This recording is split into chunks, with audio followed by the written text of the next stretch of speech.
warahmatullahi wabarakatuh. Selamat siang dan salam sejahtera bagi kita semua. Salam Om Swastiastu, Namo Buddhaya, salam kebajikan. Selamat datang kami ucap. Assalamualaikum warahmatullahi wabarakatuh.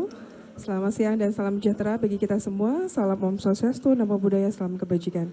Selamat datang kami ucapkan yang terhormat Wakil Menteri Komunikasi dan Informatika Bapak Nezar Patria, Kepala BSSN Bapak Hinsa Siburian, Dirjen Aptika Bapak Samuel Abdur Jeni Pengerapan, dan Direktur Network dan IT Solution Telkom Bapak Herlan, dan rekan-rekan pers yang sudah hadir pada konferensi pers terkait update Pusat Data Nasional sementara pada siang hari ini. Dan sekarang langsung saja kita mendengarkan pernyataan dari Kepala BSSN Bapak Hinsa Siburian. Kami silahkan.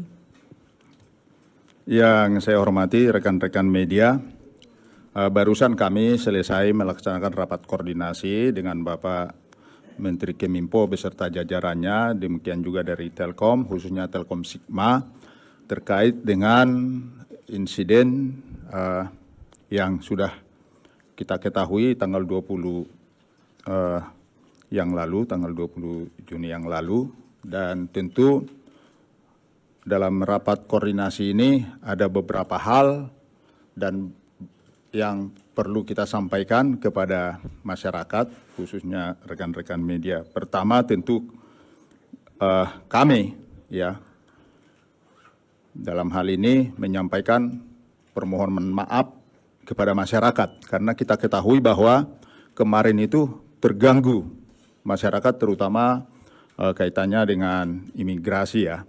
Tentu ini kita tidak inginkan, dan upaya-upaya ke sana sudah kita rumuskan, sudah kita diskusikan tadi, sehingga bisa diharapkan dengan cepat masalah ini, kejadian ini bisa diatasi dengan baik.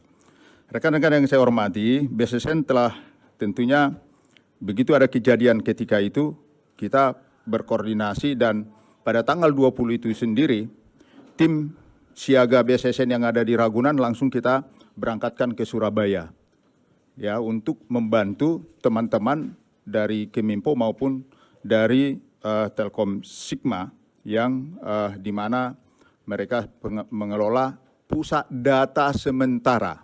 Ya, saya ulangi. Jadi data-data ini disimpan di pusat data sementara, sebagaimana kita ketahui bahwa pembangunan data center nasional, pusat data nasional yang sekarang masih belum selesai. Jadi karena kebutuhan untuk proses bisnis, proses jalannya pemerintahan, maka dibuatlah oleh Keminfo pusat data sementara yang ada di Jakarta maupun yang ada di Surabaya. Yang mengalami insiden ini adalah pusat data sementara yang berada di Surabaya. Kemudian insiden ini banyak pertanyaan, ini bentuk serangannya, insiden ini apa? Perlu kami ketahui, kami sampaikan bahwa insiden pusat data sementara ini adalah serangan siber dalam bentuk ransomware dengan nama Brainkeeper Ransomware. Ransomware ini adalah pengembangan terbaru dari ransomware Lockbit 3.0. Jadi memang ransomware ini kan dikembangkan terus. Jadi ini adalah yang terbaru yang setelah kita lihat dari sampel yang sudah dilakukan sementara oleh forensik dari BSSN,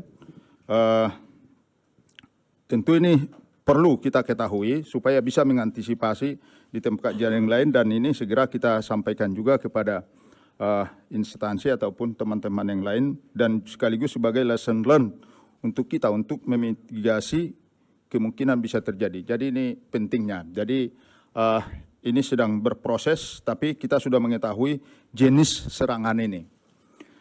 Saat ini BSSN dan Keminfo dan Cybercrime Polri dan KSO Telkom Sigma Lintasarta masih terus berproses mengupayakan investigasi secara menyeluruh pada bukti-bukti forensik yang didapat dengan segala keterbatasan evidence atau barang bukti, karena kondisinya barang bukti, evidence-nya itu terenkripsi, karena serangannya kan mengenkripsi data antara lain. Jadi ini juga menjadi pekerjaan kita untuk kita pecahkan. Kemudian kami laporkan kemajuan upaya-upaya yang telah dilakukan oleh pemerintah, khususnya oleh Imigrasi ya, Ditjen Imigrasi, Senin pagi ini laporan terakhir dari imigrasi, layanan imigrasi yang terdampak sudah beroperasi dengan normal. Di antaranya layanan visa dan izin tinggal, layanan tempat pemeriksaan imigrasi (TPI), layanan paspor, layanan visa on arrival, onboarding, layanan manajemen dokumen keimigrasian. Ini sudah berjalan, walaupun tentunya nanti tetap akan dilaksanakan evaluasi-evaluasi berikutnya. Terkait dengan dugaan insiden pada INAPIS, Indonesia Automatic Fingerprint Identification System yang ada di Kepolisian Republik Indonesia. Saya kira ini juga teman-teman wartawan akan menanyakan. Jadi hasil koordinasi kita dengan kepolisian nanti boleh ditanyakan kepada mereka lebih lanjut, karena ini kan data ini kan ditemukannya di mana? Dasar sumber informasinya dari dark web kan. Dark web itu sama dengan pasar gelap. Jadi tentu kita cross check, kita konfirmasi dengan kepolisian. Apa benar ini data kalian? Mereka bilang itu ada data, memang data lama. Itu sementara jawaban mereka, tapi untuk lebih jelasnya nanti bisa. Dan kita juga yakinkan bahwa sistem mereka berjalan dengan baik. Sekali lagi memang banyak sekali data, mungkin data-data lain masih ada namanya juga pasar gelap ya. Di pasar gelap banyak barang-barang, apakah ini barangnya seseorang tentu perlu dikonfirmasi, dan ini sudah kita konfirmasi dengan kepolisian bahwa itu adalah data-data lama mereka yang diperjualbelikan di dark web. Ibu Bapak sekalian yang saya hormati, itu kira-kira yang bisa saya sampaikan. Mungkin kalau ada pertanyaan lanjutan, monggo silakan. Baik, monggo silakan. Dipandu sama Mas Agus, monggo silakan. Ya Pak, ada target. Ya Pak, saya Agus dari Detik Pak. Target untuk pemulihannya sendiri bisa dicapai kapan Pak? Dan tadi Pak dibilangkan tadi ya ada data yang terenkripsi, bisa disebutkan nggak data yang di mana ya Pak? Apa itu terkait pelayanan publik atau bagaimana? Terima kasih. Oke, baik. Untuk ini saya kira di sini ada Pak Semi dari Keminfo untuk menjawab satu-satu ya. Oke. Ya, dari tes dari data yang berdampak itu ada 210 instansi yang berdampak dari baik itu pusat maupun daerah. Yang sudah up itu tadi disebutkan imigrasi berhasil melakukan relokasi dan menyalakan layanannya. LKPP Sikap sudah on, terus Marves punya layanan perizinan event juga sudah on, Kota Kediri juga sudah on, yang lainnya lagi dalam proses. Jadi kita memigrasi data-datanya. Nah ini prosesnya bagaimana, ini kecepatannya adalah harusnya bisa dipercepat apabila ada koordinasi antara tenan dengan penyedia layanan cloud-nya.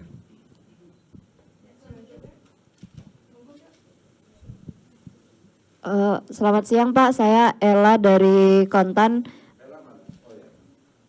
Punten Pak, kalau yang terdampak ini sendiri apakah sudah ada hitung-hitungan soal kerugiannya? Utamanya kan ini menyangkut pelayanan publik ya Pak. Itu saja, terima kasih. Kerugiannya kami bilang, tapi kerugian yang masih bisa kita lihat adalah layanan publik terganggu. Gitu. Yang tadi LKPP, yang terus ada PUPR, ada 210 tadi, rinciannya banyak sekali, dan tapi yang paling berdampak adalah layanannya imigrasi ya, karena itu langsung pada masyarakat. Ada juga di situ ada PUPR juga kena juga, tapi sekarang sedang proses migrasi juga.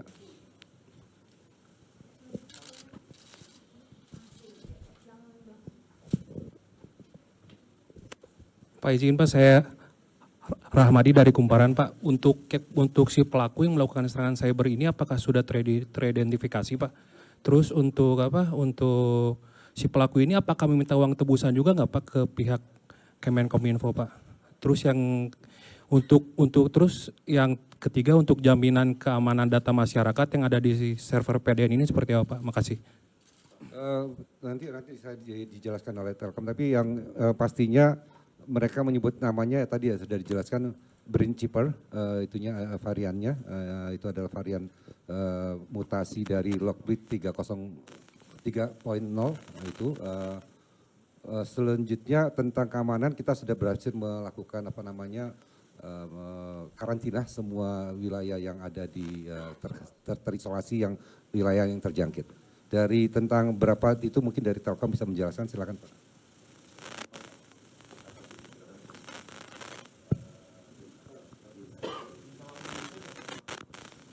Jadi rekan-rekan, jadi memang di dark web itu kita ada jalan ke sana itu ya, kita ikuti dan mereka minta tebusan ada 8 juta US dollar. Ya. Demikian, terima kasih.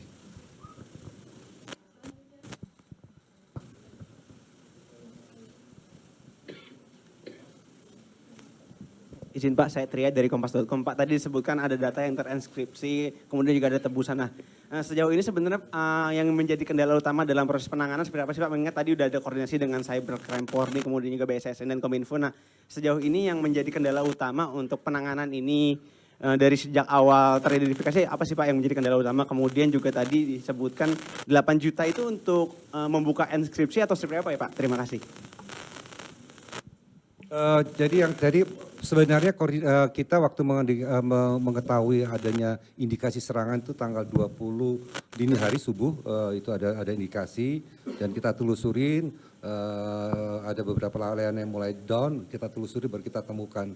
Nah memang untuk yang masalah sekarang masih dilakukan investigasi yaitu forensik, digital forensik. Jadi kita jadi proses, jadi sabar dulu.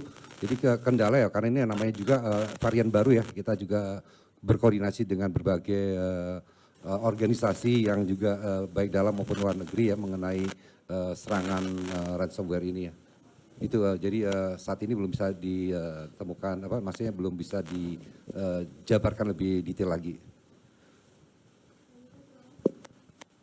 Dua lagi ya kita sudah mau kerja lagi. Iya, kenalkan Pak Alif dari Tempo. Tadi kan terungkap kalau itu tuh dari Lockbit ya Pak, Lockbit 3.0. Nah, bukan, jadi variannya. Variannya. Jadi dia bukan Lockbit. Kalau Lockbitnya sendiri kan sebenarnya pelakunya sudah pernah iya yang sama yang ditangkap, ada kan? hubungannya dengan yang di BSI tahun lalu nggak Pak? Mirip tapi berbeda variannya.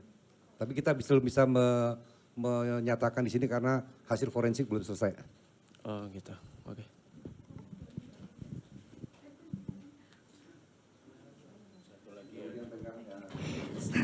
Selamat siang Pak, saya mau bertanya.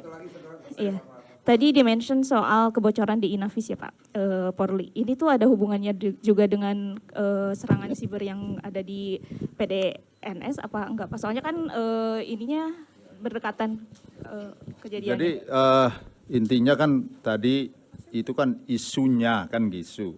Isu ada diperjualbelikan di dark web kan gitu. Tentu kan tugas kita karena konfirmasi kepada si pemilik yang kemungkinan pemilik data kan gitu.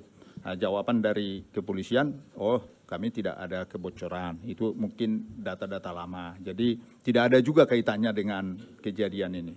Sangat beda. Ya. Makasih. Ini dilakukan bersama karena mumpung ketemu wartawan, pasti kan ditanyanya juga sama. Terakhir, silakan. Baik Pak, apakah gangguan ini itu ada hubungannya juga dengan keterkaitan antara ditutupnya server Bandar Judi Online yang mungkin merasa terancam? Indikasi itu belum kelihatan ke sana. Jadi memang saat ini tim forensik lagi bekerja, jadi kita akan mendetailkan sampai ketemunya sejauh mana itu. Terima kasih. Oke ya, saya rasa cukup. Terima kasih sekali lagi. Oke. Udah. Baik, terima kasih banyak ya. teman-teman. Makasih. Terima kasih kepada Bapak Wamen, Kepala BSSN dan juga rekan-rekan yang sudah hadir. Satu-satu kan, itu migrasi satu-satu. Jadi itu yang kita lakukan.